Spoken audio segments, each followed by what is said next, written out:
We are sitting here with Sarahí Hernandez from Hecho and Westwood Collective. Welcome. Hi, thank you guys for having Good me. morning. Appreciate it. Good morning. So tell us a little bit about yourself. Are you from Denver? So I was actually born in Mexico, but I've been raised here since I was in diapers. So out of Westwood, my family's been here for so many years. So yes. You're a Westwood resident yourself. I am. Okay, so then tell us a little bit about Hecho and Westwood. So Hecho and Westwood started as a collective back during the pandemic, like prime pandemic, as a way to get small businesses, give them a platform to be able to sell something that was accessible and to, just get economic, how can I say it? Pretty much give people economic stability during that hard time. Make it accessible for artists, for a lot of people in our community, that didn't have those resources. So it began as a resource. It has now expanded to so many other things with so many partners. One of the biggest things being our events, our cultural preservation of a lot of the things that we do, and keeping Westwood Westwood. So, okay, let's back it up a little bit. For people who maybe don't know the neighborhoods of Denver as well, what is Westwood? So Westwood is going to be kind of the area off of Morrison Road, that little stretch that kind of cuts through Denver. That's where we're at. So very tight-knit community, very beautiful, full of artists, full of just community. So that's what you get when you're down in Westwood. And why specifically did you think, like during the pandemic, did you see this need for Hecho and Westwood to exist? So it was actually started by the Maris Ronkanen, who's actually my boss. She was the one that started seeing this need along with other artisans that are there. So she owns Cultura Chocolate on Morrison Road. And it was a way for her to also connect with a lot of the community and for us pretty much to have a platform. So there was that need and had to find a solution. I love that. Now, to be able to get back to this community that you live in, and Hecho, by the way, what does that mean in Spanish? Made in Westwood. Okay, made in Westwood. I want to know, just for anyone out there that's listening, made in Westwood. I love that. Being able to serve this great community that you live in, talk about that and what that means to you to be able to serve it in the way that you are. I mean, I feel like we all go through paths where, it's, getting out of the hood, kind of, expanding, doing all of this. For us, it's we prepare ourselves to be able to give back to that neighborhood. That's where we were raised. That's where we went to school. That's where we go to church. That's where community is. So being able to offer these resources to the people around us, to your neighbors, to your tias, to your uncles, the people around, that's what it's about. I love that. And what's some of the feedback that you've gotten from the people in the neighborhood, people that you know or don't know that have come to you or have discovered you? What's some of the feedback you've heard? It's positive.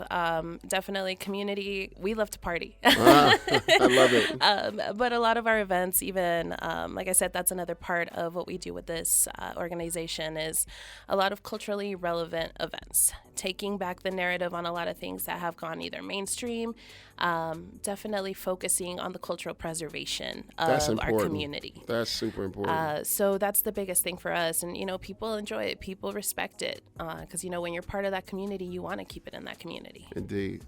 And do you see, because I'm sure you've seen the neighborhood evolve in just the 6 years I've lived there. I mean, they built $1 million house in my backyard, right? Well, not actually my backyard, but right. You know what I mean? So I've seen how the neighborhood has shifted. So do you see that the need for something like Hecho and Westwood is increasing as time goes on? Definitely. I mean, I know we're focusing on our neighborhood, but we've seen that along other neighborhoods in Denver where we've lost the essence of what the neighborhood used to be.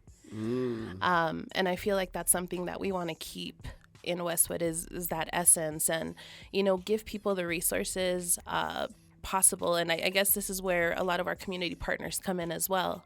That work with Hecho and Westwood, because it's not just one person, it's a whole collective. And you have your community partners, you have artisans, you have so many different people that play a part in keeping Westwood Westwood. And so I feel like a lot of our organizations also focus in on, how do we teach people to, own their homes? How do you support or how do you incubate these small businesses so that they can thrive in the neighborhood where they live, where they started? How do you offer people like affordable rent on businesses? Like, how do you do those things? And how do you bring in people into our neighborhood so that, there's economic development within the hood, but still keeping the same people that are living there? I love the words you use, the essence, preservation. I love that. Your community partners that you speak of, bringing them to, because going back to COVID, that was a challenging time for a lot of people, especially if you're in the hood or think, you had to depend on one another and so on and so forth. But the community partners that you do have, bringing them to the table, was that a challenge? Definitely not. Okay. I feel that a lot of people were seeing the same thing we were seeing. I love it. So it was just, getting together and having that collaborative, just grow into what it's been now. So I feel like more than anything, people were excited to come to the table. I love that. That's good. Yeah. And so do you think that, you kind of touched on this, but obviously you are centered in one neighborhood, but do you think that other neighborhoods in Denver could benefit from what you guys do? Definitely. And I feel like that's something that, when you love your neighborhood, when you love the people around you, you want to be able to establish something like that. Yeah. So it's actually encouraging to want to see more people do this, to see more of community involvement, to be able to give back, to be able to just, what can I offer, what resources, or just me as a person, like, what do I know that can help somebody else? So, I definitely feel like that's something that, even in smaller instances, like there's certain people in neighborhoods that are fighting to keep their neighborhood, So you got to shout them out too. Not to mention, in the hood, for people who don't know what that means or what it's like for survival, just being around your resources or lack thereof, that you're trying to fight and paw to be on equal ground or to be, to be accepted for who you are and so on and so forth. So I love what you're doing. So you have some events that's coming up, correct? We do. So actually this Saturday, we have our 4th annual Pozole Festival. So what we try to do as well is we do a lot of food festivals within the community. One of the biggest things is offering an opportunity for our community chefs to come and highlight what they do. Like some of the best cuisines comes from your aunties, comes from your abuelitas, comes from everything. So one of the biggest things for us is offering that platform, the space, so that people can come and do it. And actually one of our community partners, Buku West, has a space that we have now named El Tianguis. So kind of like a little, just like a mercadito type of thing, where that space we want to use to be able to create these events, and people can use them, so that we can have these food festivals. We're doing some work with some of our partners to do the cajuelas where people pop up and you have the vendors coming in. So just utilizing the space I guess right now, a rough kind of incubation for these small businesses and highlighting chefs and, highlighting events and just highlighting the people in our community. I've never had pozole. Let's start there. I'm telling Let's you. go. It's a pozole festival. Pozole Festival. You got to come by. I've heard about it. I've never tried it. She's trying to teach me Spanish, so I know some words. It's just the words that I shouldn't and couldn't say on the radio. Yeah. But the culture is. I love the culture, and so I want to try and, because I'm around so many. You for sure, Lamali. Trying to teach so I can learn, you know what I mean? There's a lot to learn from the culture. So, what you do, Hecho in Westwood, and I love what you stand for and what you represent. So, I encourage you to keep doing this and spread the word. That's why we give you this platform. No, we appreciate it. Like I said, we have it in Westwood. It's in our community right on the corner of Perry and Morrison Road. If people want to come by, 2 to 8. And then coming up in May, we have our 4th annual Cinco de Mayo celebration. Nice. And it's also, our biggest intent with these events is keeping it very community, the cultural preservation. That's the biggest thing. Cultural preservation. Taking back the narrative, especially with an event like Cinco de Mayo, where, the coined Cinco de Drinko kind of BS is, so prevalent for us to be able to take back the narrative and really focus in on, maybe it is more of a Mexican-American holiday at this point, or that's what it's evolved to. Yeah. But getting the underlying factors of, there's a level of pride that comes from that, the narrative of, the the underdog coming up on top, the pride of just being Mexican and, you know, embracing your roots and your heritage. And that's what we really, really, really focus on these events, for people to feel like that's their event. I'd love that. And what I love about your events is just, I mean, like you said, is the focus on the creative people already living. I mean, just because I live there, but I think Westwood has some of the most creative people in the city, and that you are giving them a platform and a place to sort of jump off from and share their skills. Like your DJs are neighborhood DJs, your food vendors are neighborhood food vendors. You incubate artists and artisans, and it's like, it's so great. And then also to just be able to like, oh, I don't have to pack up the whole family and go to Civic Center Park. I can just walk up the street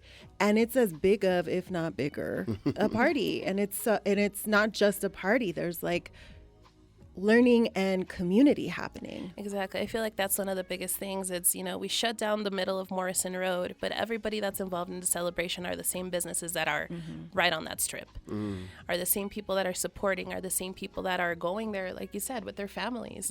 So, you know, while it is very focused on our neighborhood, like we invite everybody to come in. Like we want people to see that ours is a little bit different, that ours has other values into it, but we're still going to party. We're still going to have fun. You might learn something. Yeah. It's a big block party. Well, and it's not just, you know, like that is a very Latino neighborhood, yes. But like one of my favorite events you guys did was the Saigon Azteca night market. Yes, and we're actually doing that again this year, coming up in August. Oh, cool. So our community is very, very close to the space, like right on Alameda and Federal, for people who are familiar with our community. You know, what we could even consider Little Saigon. So one of the events that we were able to do with the Far East Center was do this collaboration of Saigon Azteca, where we brought in, you know, their Asian culture with our, you know, Mexican Latino culture, merged it, did a fusion. And the amount of people that came out for that, and the amount of delicious food that came out of that, it was something so beautiful. And so that's something that we want to continue to do it, because, you know, we have to build this bridge. Like, we have such a diverse community. And we want to keep it rich. We want to make sure that everyone's represented, that everybody feels like at home when they come into Westwood. And speaking of those collaborations, how can someone who reaches out to you, if they have an organization and they want to collaborate with you, who would they contact? Is there an email or a number? Yes. So hechoonwestwood.com is pretty much where you can always see our events. It has all the information. If anybody ever wants to reach out, email events@hechoonwestwood.com. One of our biggest platforms is IG, so Instagram. I'm going to follow you now. Yes, Hecho in Westwood, Hecho in Westwood Collective. Everybody can see what we're up to. We post pretty frequently. You guys will never miss an event. You guys will never miss any information that we're trying to distribute. So, you know, give us a follow. Come see what we're doing. Love that. Thank you for your service of this great community and this preservation. I salute you for what you're doing, you and your team. Sarahí Hernandez. Did I say it right? Ooh. Boy, you better watch out. Spice. You see,